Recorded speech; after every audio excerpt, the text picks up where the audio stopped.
Hola, queridos alumnos. Bueno, aquí me tenéis en casita, pero como veis, bueno, un poco despeinada. El próximo día ya salgo mejor. Pero como veis, no os libráis de mí. Lo primero que quería deciros es que espero que estéis todos muy bien, que no hayáis contraído el coronavirus y que, bueno, en fin, que ya mismo nos veremos y que nos quedemos en casa para parar esto entre todos. En segundo lugar, que no os preocupéis mucho por la selectividad. Entre todos lo vamos a hacer muy bien y bueno, ya sabéis que me conectaré a Skype para que me preguntéis las dudas. Y entonces y vamos a hacer ejercicios y vamos a ir bien preparados a selectividad. Así que no os preocupéis. Y en tercer lugar, que nunca he hecho un tutorial así y que vaya usted a saber cómo sale esto. Así que críticas constructivas se admiten todas.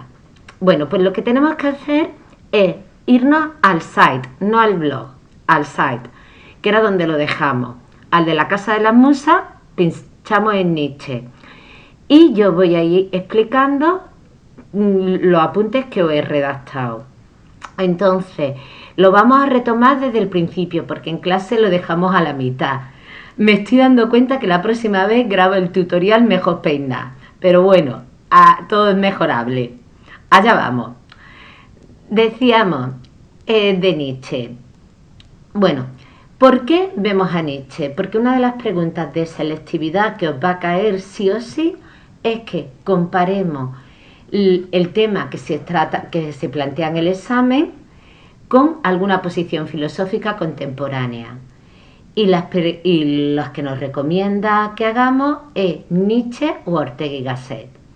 Entonces nosotros vamos a preparar las dos y después elegir el que más os guste. Podríais elegir otro, pero este es lo que nos recomiendan, pues a eso nos ceñimos.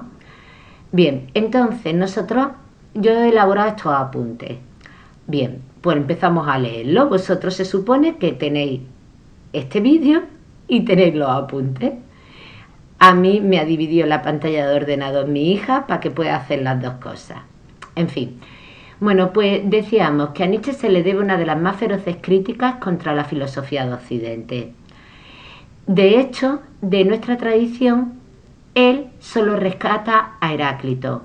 Os recuerdo cuando estábamos en septiembre, tiempo atrás, que Heráclito era un presocrático.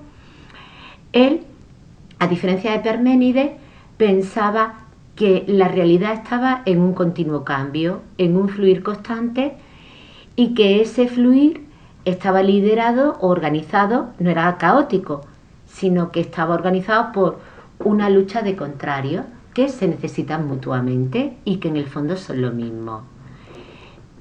Él, acordaos, ¿no?, de la frase esta de no te puedes bañar dos veces en el mismo río porque todo varía.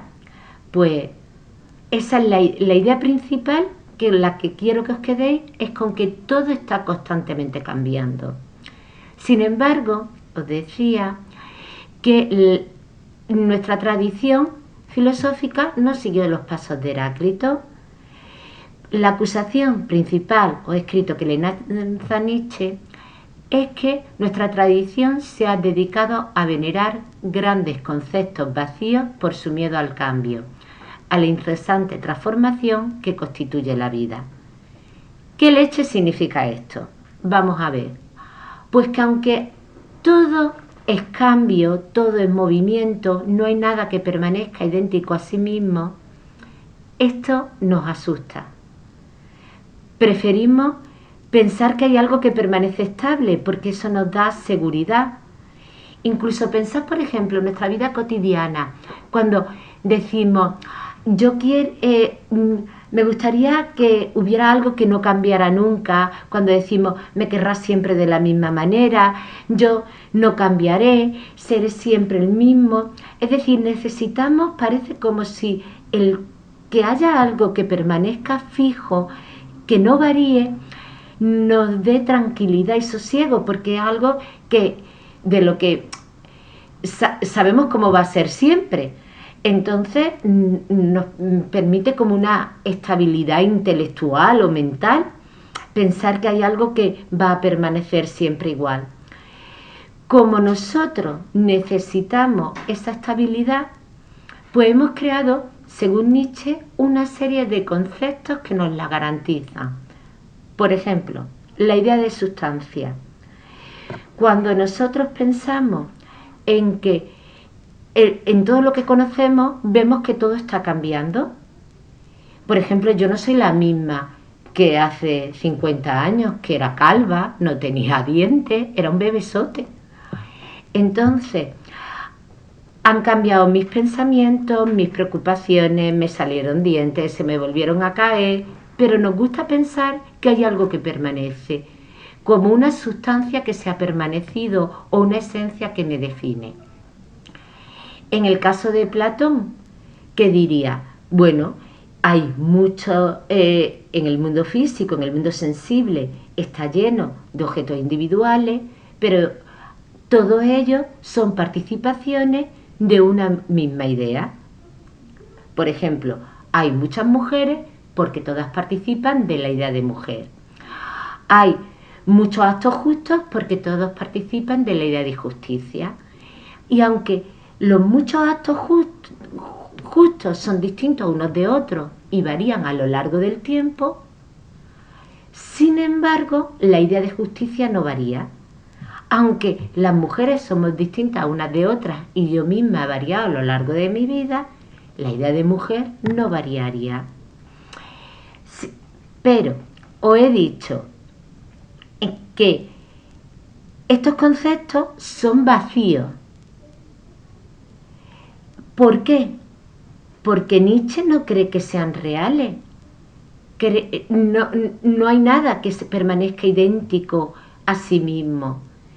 Sin embargo, esos grandes conceptos los hemos hecho triunfar por el miedo al cambio, ya sean las ideas de Platón, ya sea la esencia, la sustancia aristotélica, o sea el concepto de Dios. Es lo que en el crepúsculo de los ídolos, que era un texto que antes caía en selectividad, Nietzsche llamaba momias conceptuales. ¿Por qué a todos esos conceptos los llama momias conceptuales? Porque no varían como las momias, pero a cambio no tienen vida. Aún así, la filosofía se ha dedicado a venerarlos porque alejan el miedo al cambio y crean la ilusión de un mundo estable o un orden que justifica y da racionalidad a la vida. Y esas otras veremos que Nietzsche también habla de esto, de cómo queremos pensar que todo lo que sucede en el mundo, en la vida, responde a un plan pues o teológico o un plan ético, es decir, que todo tiene una racionalidad. Nietzsche no está de acuerdo con esta idea, no cree que haya un plan trascendente que justifique este mundo, pero igualmente que necesitamos que no haya que haya cosas permanentes, porque así encontramos una tranquilidad. Si todo lo que ocurre por algo o está justificado o responde a un plan, eso también nos da sosiego. Bueno, entonces, ¿qué es lo que dice la filosofía? Volviendo a los apuntes, dice la filosofía tradicional que hay una realidad inmutable y eterna de la que ésta depende, ya sea el mundo inteligible de Platón o el Dios de la tradición judeocristiana. Pero en opinión del alemán, es decir, de Nietzsche, esto prueba antes bien que son conceptos vacíos, fantasmas, pues nada real permanece inmutable ni idéntico a sí mismo. Bien, así lo vemos en Platón, que es un filósofo al que Nietzsche critica muchísimo. Os repaso en los apuntes algo que vosotros ya sabéis y que no tenéis que volver a contar en el examen de selectividad, porque ya habéis hecho la pregunta 2 sobre el texto, la pregunta 3 sobre el pensamiento de Platón, pero de alguna manera tenéis que justificar por qué estáis hablando de Nietzsche y no estáis hablando de, yo qué sé, de Bertrand Russell. Pues lo justificáis haciendo referencia a que este tema de Nietzsche ya ha salido en Platón, o se puede aplicar a Platón. O sea, estamos en el segundo párrafo. Dice, así lo vemos en Platón, uno de los filósofos más criticados por Nietzsche. Su ontología establece dos mundos: el mundo sensible y el mundo de las ideas, formado por arquetipos perfectos de la realidad eterna e inmutable. Da igual si no podemos percibir nada semejante. Esto no resta un ápice a su veracidad, porque lo siguiente que hace Platón es desacreditar el testimonio de los sentidos. Como este mundo no posee materia, no puede ser conocido por los sentidos, sino que solo tendremos acceso a él por medio de la razón. Y este tipo de conocimiento lo llama ciencia, en tanto que al conocimiento de los sentidos lo llama opinión. La opinión solo nos permite conocer, como vimos, ¿os acordáis de eso?, una copia imperfecta, pero la verdadera realidad se conoce mediante la razón. A ver, no tenéis que escribir todo este párrafo. Esto era para recordároslo a vosotros.